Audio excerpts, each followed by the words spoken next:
kama naye. Maswali like interesting. Kila mtu anataka tuongea naye, wanataka waentertainiwe. Kuna mtu anamuuliza Junior atakuwa wapi?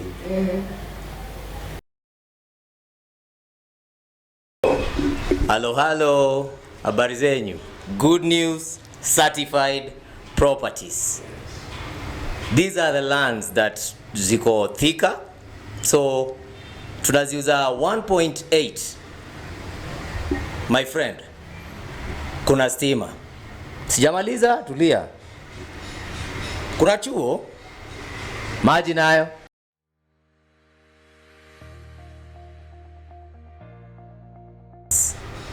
Hurry up. Hii land ni yako. Good news, certified properties. The number is just below.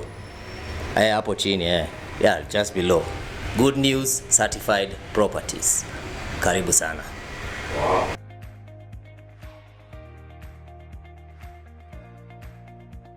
So, hi guys. My name is Sam Jagi. I love Jesus Christ as my personal savior. I'm glad to be here in Good News TV media, and I'm humbled because to be here it has taken the hand of God. And to be honest, if it wasn't for God, things could have been worse. So, in my humble background, as I was growing up, I started out in Dandora.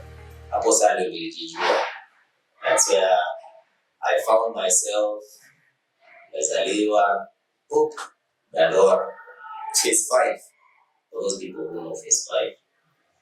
So in phase 5, there was certain school, Rangala Primary School, and that's where I was taken by my parents. Growing up in Dandora, life has never been easy in Dandora. Ever since I was young, I would see, teenagers being brutally killed in the streets as I went to school. Though you can imagine a kid in class 3 and you're going to school in the morning, and then Muizi, that's like what I used to hear all the time. Muizi, someone is being chased by the mob, and then they kill that person as you watch. They will stone that person.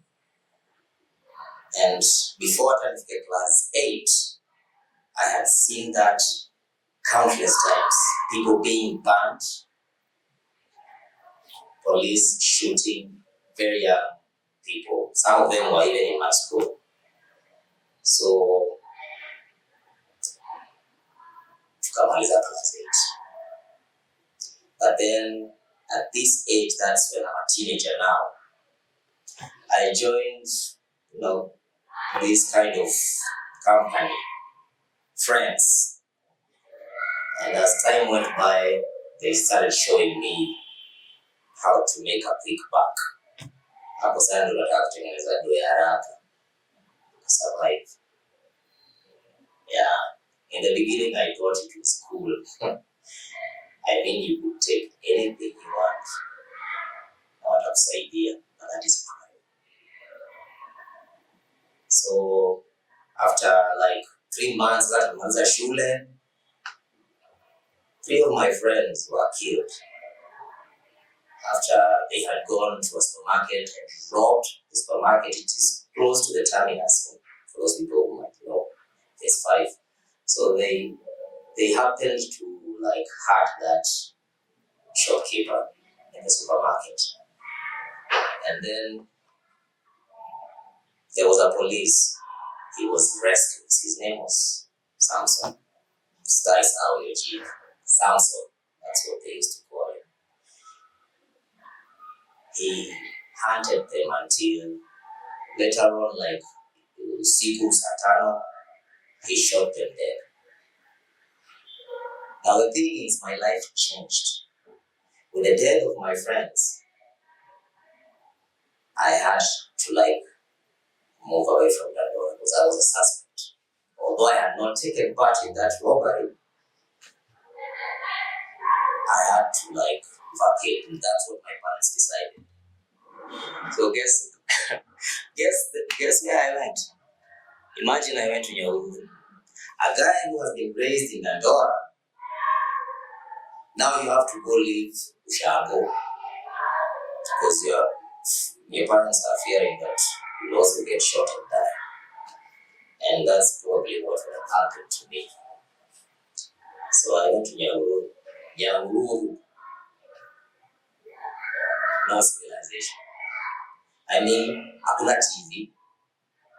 And can you imagine you can't even call me when I'm there? Not to mention, I'm used to a quick back, and now I'm in Nyahururu where hakuna kazi and no one to rob.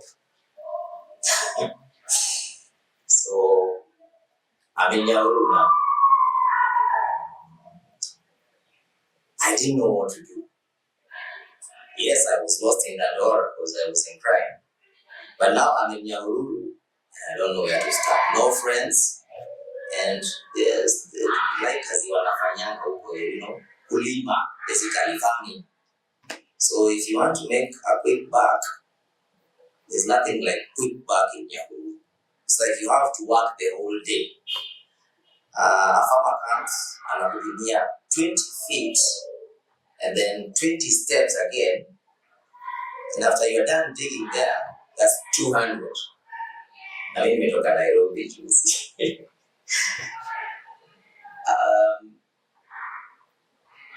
You people tend to say that mafala wa Ushago. But when I went, yeah, I took the whole day to dig 20 steps by 20 steps. But the rest of my other peers, now, they did it within 2 hours. It was embarrassing, but I had to do it. So when I was in Nyahururu, I was living with my grandmother. Wonderful lady, God rest her soul in peace. One day she told me, because she knew the kind of person I had become when I was in Dandora, she told me that I want you to take me to church this Sunday. I wasn't sure if I wanted to go to church. So she told me, we are women's guild, you have to take me.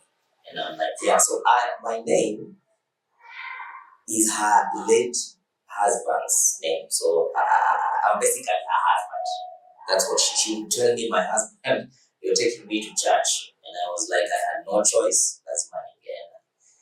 And I'm glad she said, she asked me to go to church. So we went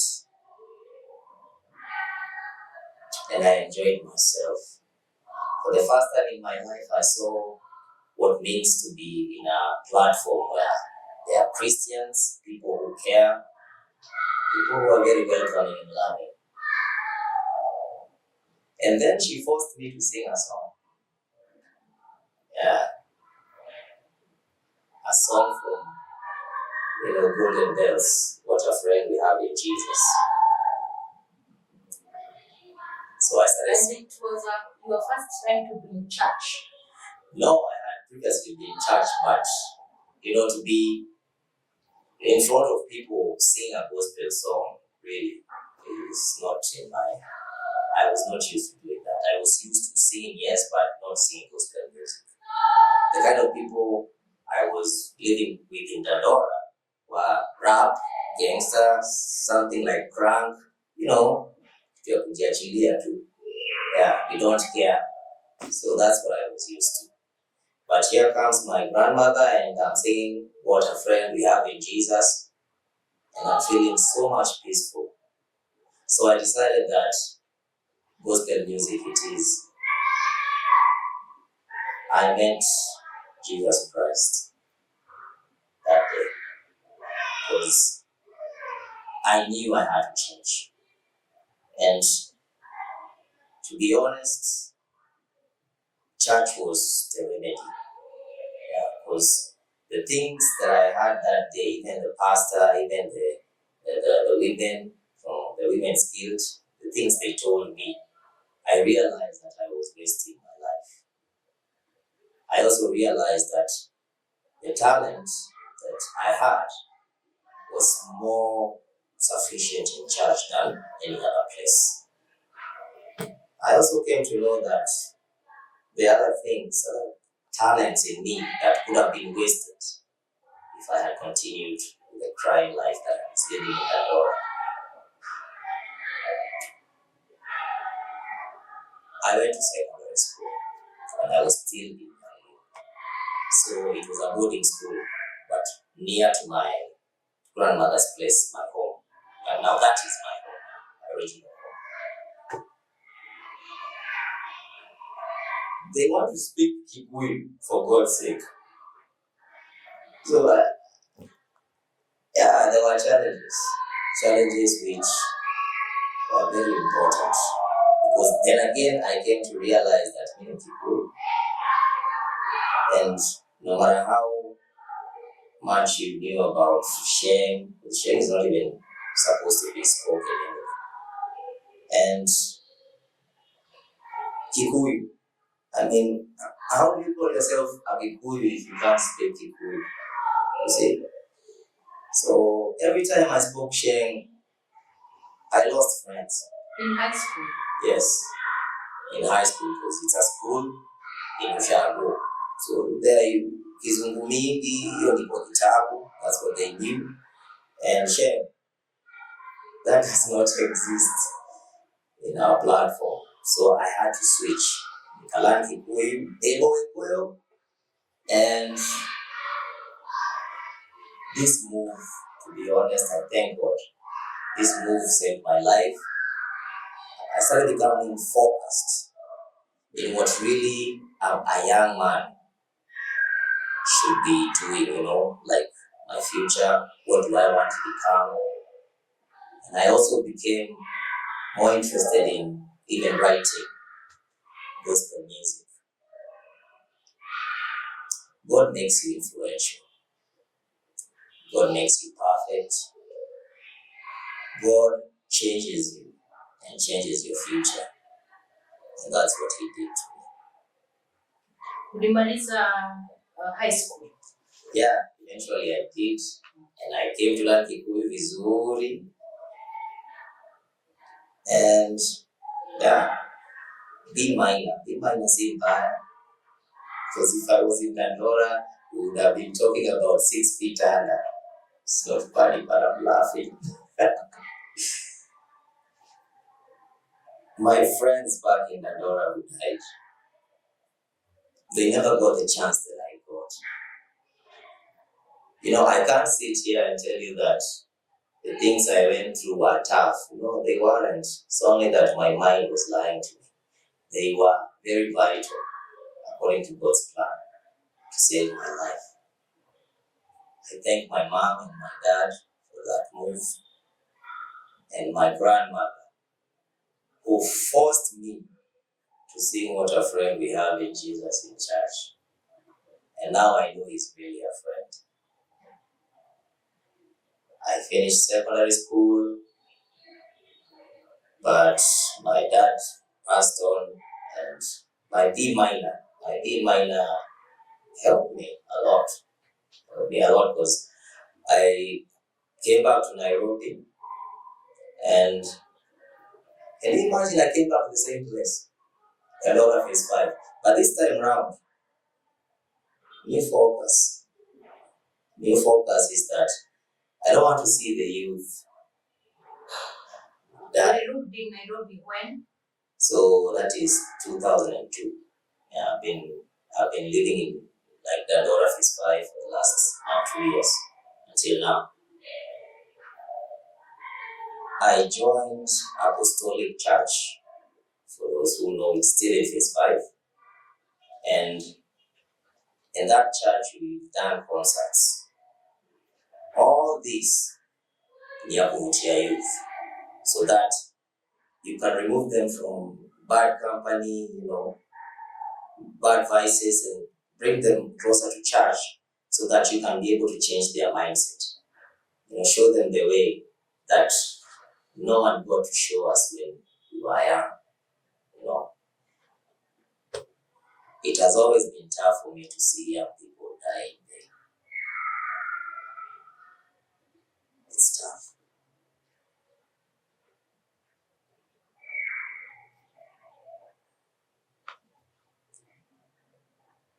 But since I've been given a second chance, this time around, no matter how little it is, I choose to save someone. Even if it's just one person.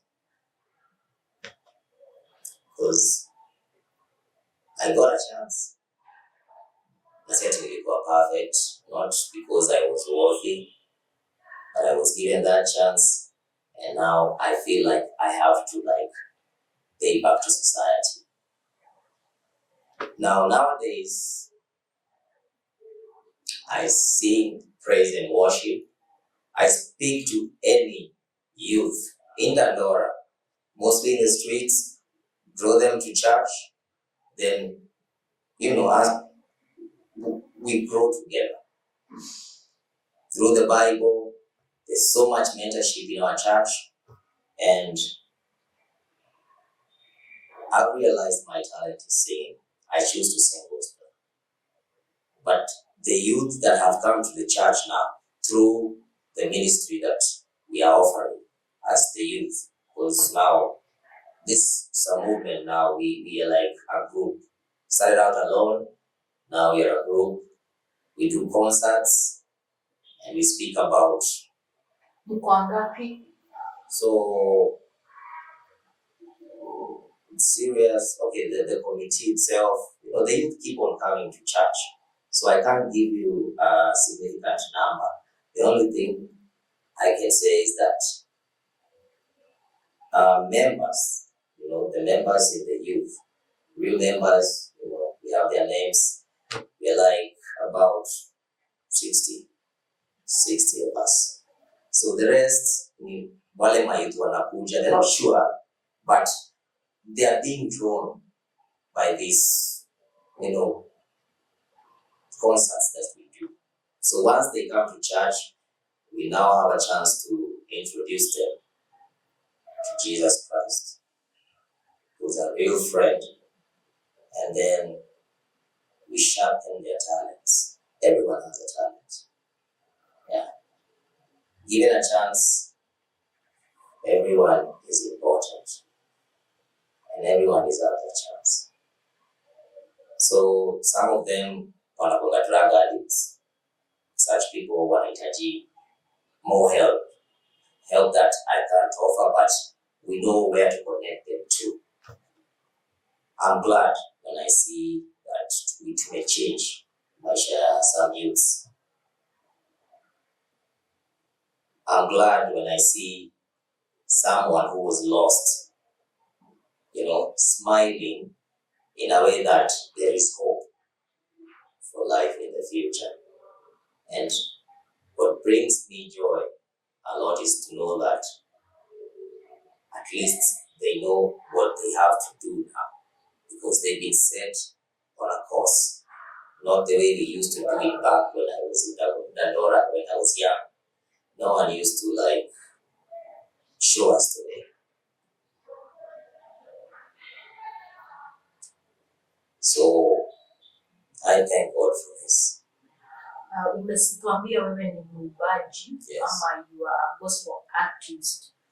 Umefikisha wapi? Umetoa nyimbo zako ama unafanya nini? Yes, right now I'm still in my humble beginnings. To be honest, I'm still on the way to recording, but I've written a lot of gospel music, and there are dancers in my church, so we practice a lot. Our hope is that we'll produce music, gospel music, that will be a light at the end of the tunnel. And for the youth of Dandora to see that one of them has made it in the industry through talent. Our aim is to give the youth hope, and basically to draw them away from crime, because most of them have lost their lives. Quite a number. Because the three I'm talking about, those are just the ones I know. But if you talk to any youth in Dandora, you realize the number is greater. So much greater. And all these people, all these young people who have died, is only because they had no one to show them the way. Guidance. So right now, we are on the way, and my prayer is that as we continue, encouraging each other through the gospel, through music, gospel music, worship, and also there are many talents, because our group has actors and staff, dancers. Through all this initiative, the youth will no longer die in vain, but they'll have focus in something as like talent which they can grow. At least they can have a bright future.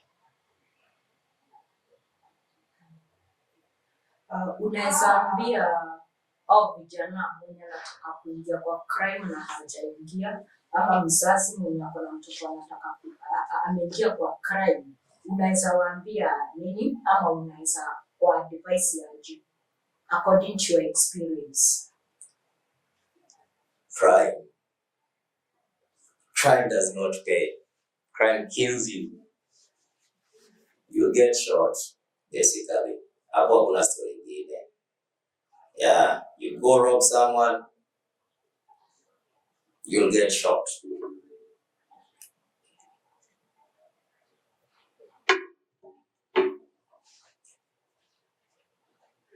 My friend over there, my young friend over there, you can't make a living through crime. One way or the other, the law will find you, and you'll be locked somewhere, probably for a very long time, and you waste your life, because you can imagine miaka 20 umefungwa, and you're like 15 years. 15 plus 20, that is 35. So where do you start after umefungwa alafu umetoka ukiwa na 35 years? Think about it. So our parents, please advise your children. Follow up and stop being ignorant. Because if my parents were ignorant, I wouldn't be here right now. Don't give up on your kids. Yeah. Sometimes tunaweza kuwa ndera unajua. Yeah. Because hata si rahisi. Kuna mtoto wako amebeba gun, utamuogopa, lakini you have to try your level best to reach out. Everyone deserves a second chance. Don't lose hope on us, the young people, because we are your children. For you youngster who unafikiria unaonaga vitu movies, because hata zinatudanganyanga sana. Yeah, you see gangsters for movie with their guns and street bling bling. That life only exists in the movie. In real life, crime doesn't pay. And I repeat, the answers will always be the same when you enter crime. You'll die in vain, or get arrested and serve time for a very long time. Or worse, you kill someone with that gun, and then the next thing you know, utaishi na regret for the rest of your life. Whatever venture you try to take in pertaining crime will amount to nothing. Please usikubali crime. Work hard, try to know who you are, because there's so much inside you. Trust me, there are things I didn't know I could do. Sometimes I surprise myself because the Lord keeps on working and working in you. As long as unampatia all your attention. Faith. Some people don't even know what faith is, but you have to trust in God fully. Trusting in God does not mean when you fall. No. Trusting in God makes you responsible, makes you a real man or a real woman. And there's a future in the gospel, in God. So I decided to become a gospel musician. Not because of so much, but I know God will do a lot. But my real reason why I love the gospel is that you can change people and you'll bring awareness. So through my music, my main aim is to reach the youth so that I can also offer probably a second chance to them, like I have been offered a second chance by the Lord. Do you mind to sing for us? Yeah, I can sing a song. So this song, I wrote this song because I was in the, njia ya kubadilika. And I wasn't sure that time. I wasn't sure. I wasn't sure if I'm on the right path. I'm like, niko ushago seriously. And that nimekuwa tena nimeokoka. So I'm like, mabese zangu wakinicheki, si watanichekelea hata kuna msee kule amekuwa aje.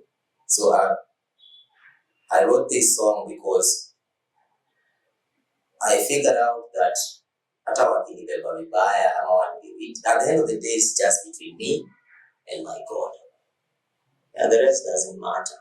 So this song says that this is the title of the song, I will praise you anyway. So here goes. And I will praise you anyway, more than words could ever show. Jesus, I'll always love you so, and I will praise you anyway, more than words could ever show. Jesus, I'll always love you so. Life is like a moving train that stops on the way. You either choose to move or renew the way. But God is a stranger to the ones who don't know Him, and to those that know Him, He's the Almighty One. Thank you. Wow. Nice one. Thank you.